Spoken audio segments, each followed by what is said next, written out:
Today I'm going to be officially saying my pretty much life story, adoption story on here. I've never told it on here. I've only told it on my mom's channel. So on here, I feel like I should give a in-depth kind of talk, I guess. And there's been a lot of new people that have joined, so they should know too. So to start, I was born September 24th, 2002. I'm 19 years old. My birth name used to be Jose. The adoption process is long and very difficult. So I've always grown up in foster care. I was placed in foster care when I think I was 1 year old. One person that's always been in my life that pretty much raised me was Josh. His name was Fabian before it was Josh. We got placed in this home. I'm not gonna give names, but they were a good family. They just, I feel like, had a hard time with me. I'll admit, I was a difficult child. I threw temper tantrums, but all kids do it. Mine were a little extreme, I do admit that. And so one day, I was restrained. I never really got along with any of the other kids that lived there. Josh and I always felt like outcasts, especially me. There was minor, I wouldn't say abuse, it was more neglect. Like one time I got locked in the garage and I was strapped in a car seat and I couldn't get out. If I did, they would take the nightlight, and I did do that. And then I was stuck in a pitch black garage. And so that's kind of why I'm not afraid of the dark, or wasn't at that age. I grew out of it because I spent a lot of time in the dark. So just neglect, really, not much abuse. They put me in restraints when my fits got out of hand, and that's what happened the day I got taken away.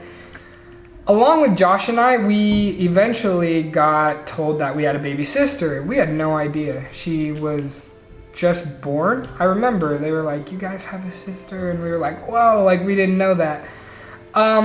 Unfortunately, I didn't live with her for too long to grow that bond that I wish we could have. And right now, I'm not really allowed to see her, but hopefully one day in the future I can. But the reason why I pretty much got separated from Josh was I was put into a restraint or a hold, and I was throwing my fit. I threw my head back trying to get out, and I broke the woman. I don't want to call her mom because she wasn't a mom to me, but I broke her nose, and because of that, they called the police, and I got taken away, and I never saw Josh after that until we got reunited. I might have seen him one time on a visit, but I can't remember. But I ended up going to a group home or shelter, one of the two. I think shelter's for younger kids than group homes for older. So I think it was a shelter, and it's crazy how fast life can change. Like, I went from knowing a bunch of people, knowing my biological brother, to not knowing anyone. Cried myself to sleep a lot of times. And it took some getting used to, but it was definitely scary. And then, so to backtrack a little bit, the people I ended up living with used to babysit us for the family I was with. And so they found out I was in the shelter, and they came and picked me up, and I ended up living with them. That's where I met Hannah and her sister. Hannah was still a baby. She was crawling. Sam was probably, 3 or 2 years older? Not much older. Sam is Natasha. That's her. That's the name I've always called her, so it still sticks sometimes. I think of her as Sam, not Natasha. I need to get used to that, but that's when I met them and their biological cousin, who is now their brother because of the adoption. But we eventually did. We got adopted into that family, and things were great. Things were good. It's called the honeymoon phase. Things go good until the adoption, and that's when things changed. I felt like the older I got, the harder they were on parenting. And like, yeah, you're allowed to be hard during parenting, but it was like dumb stuff. Like, if I didn't do my chore right and it wasn't like perfect and shiny, then I had to redo it until it was to their liking. And I had to do other sucky things like I had to wash my clothes sometimes in the bathtub because they wouldn't let me use the washer. And they thought I had a mental illness at one point. They thought Hannah and I both did. So we spent a lot of time in Nevada going to a center. I wasn't mentally ill. I just needed to be parented right. But I got put on a strict diet where I couldn't have high fructose corn syrup, other stuff. But there was more abuse there and there was also neglect. Like, I got locked in my room. They turned the lock so only they could open the door. But not only with me, but with Hannah too, and her brother. He didn't have it as bad, neither did Sam, because Sam followed the rules. She was obedient. I was just a kid. I had a bad temper, but I just wanted things to be normal. I felt like I was lost, and I just needed good parents that would understand me for me. And I couldn't tell anyone at school because I was scared to leave. That was my only home. I didn't want to be put back somewhere where I didn't know anyone, so I was just gonna tough it through. But things just kept getting worse, and I got body slammed onto the bed, stuff like that. They'd put me in tight holds where I physically could not move, and neglection too. Like, they would give me a piece of toast and water. That was my meal. And so, yeah, it's mainly stuff like that. It's still pretty bad when you're a kid. That was just the gist of it. I lost a lot of things too. That's why I don't hoard things, but I keep a bunch of things that mean a lot to me. And I also don't like to share because they would take things. So I don't like it when people touch my stuff or take anything of mine because I don't want it to get broken or lost. And I ended up losing my bed one time, and I had to slowly earn that back. I remember using a towel as a blanket, and eventually I lost that. So I had to sleep on the cold floor. But not only was I the one getting abused, but so was Hannah.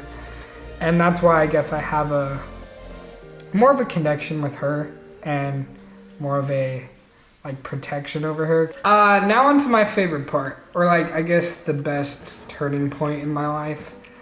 Sam, I will always consider a hero and always consider her as a big person to me. She's the one who, in my eyes, saved us all. She was the bravest one out of all of us, and she's the one who eventually opened her mouth and said something when the caseworkers were over. I was always scared too. There was always either police over or caseworkers over because there were always problems. But they never physically had evidence. We never were bruised up or anything to where they were like, okay, we have to remove them. And Sam and Hannah dealt with their own abuse separately. I won't get into that. It's not my business. But Sam eventually opened her mouth and said something. And it hurt at that point because I'd moved schools a lot being in the foster care system. And the one school I went to for the longest time, I had good friends there, and I was in 6th grade. And I still remember it to this day. I was on my way to lunch and they called me to the office, and I told my friends, hey, I'll see you tomorrow.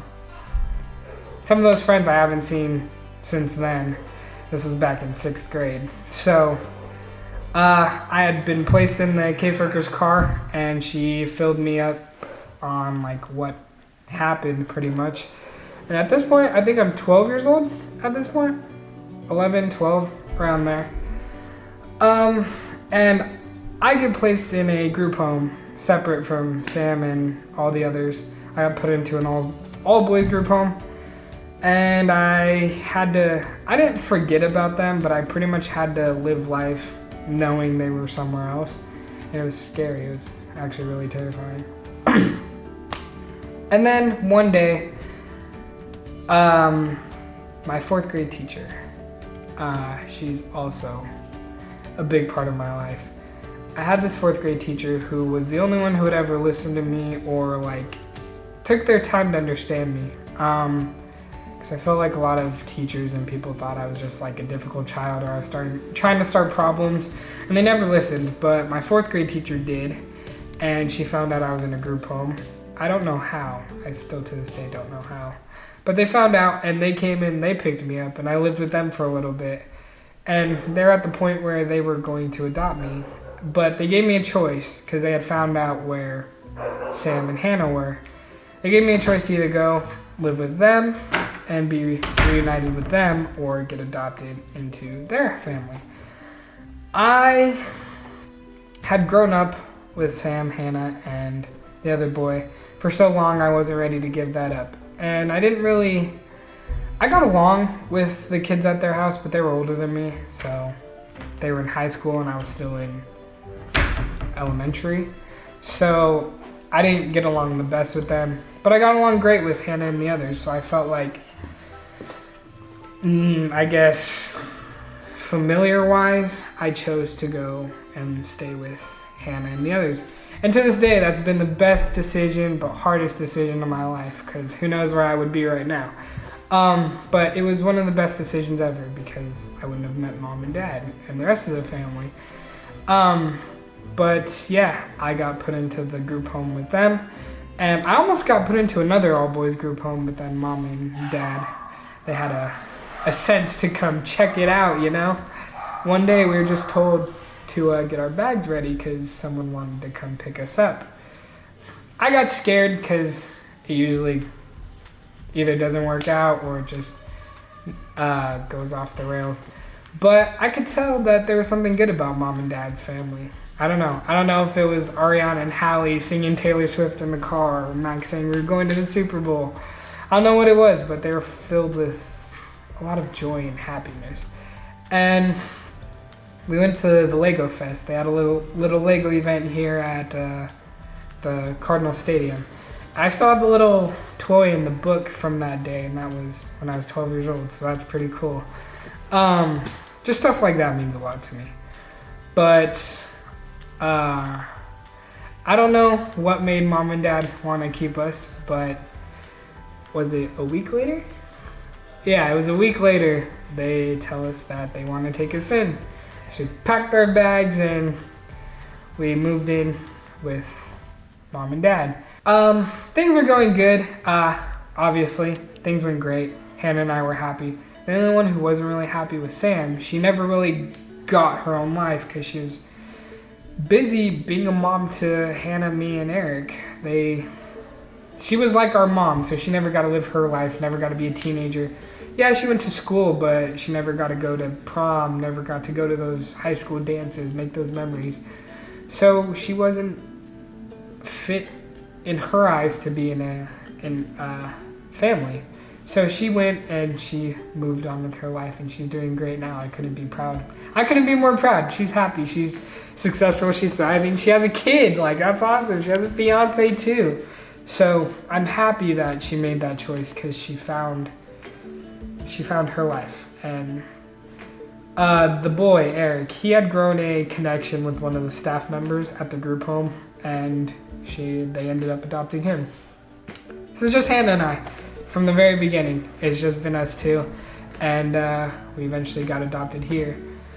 But one of the biggest things in my eyes that like helped me figure out what like a family or what parental love is or was I still threw temper tantrums when I got here, and there was one where it was really bad and I was fuming. Mom, I'm sure, has told this story. But I told her, I was like, it's okay, you can send me back now. They always do. Like, I was ready for her to send me back to the group home or the shelter. She looks at me and she goes, you're still my son. I'm going to love you no matter what. And from that day on, I have not thrown a temper tantrum. So, as you can see, I just needed proper love and parental care. That's all I've ever needed. The rest you all know. The rest is just what I've been doing with the rest of my life. Graduated high school, moved out. But yeah, that's my life in a nutshell, I guess. I never really got that far into it. But that's why Hannah will always be my number one. And she'll always be my little sister. She's still crawling in my eyes. But that's why a lot of people think we're biologically related. And some people say we look alike. I don't see it, but yeah, she's always my number one. But thank you guys for watching. Thank you for listening. If you have questions, I'm always out there. Reach out. But I love you all, and that's my story. Bye.